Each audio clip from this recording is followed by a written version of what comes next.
How to fix Doordash gift card redeem not working.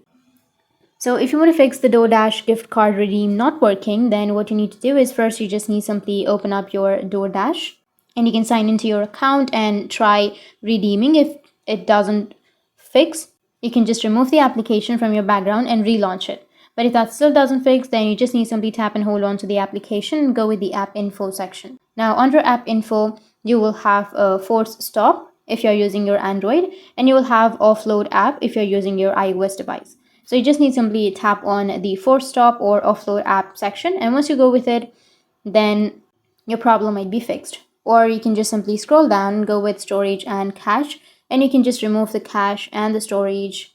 And once you've deleted your cache and storage, then you need to go back and just log into your account again, and your problem might be fixed. And the other thing is make sure that you have a stable internet connection too. Once done, now if that still doesn't fix your problem, then you can just simply go and uninstall.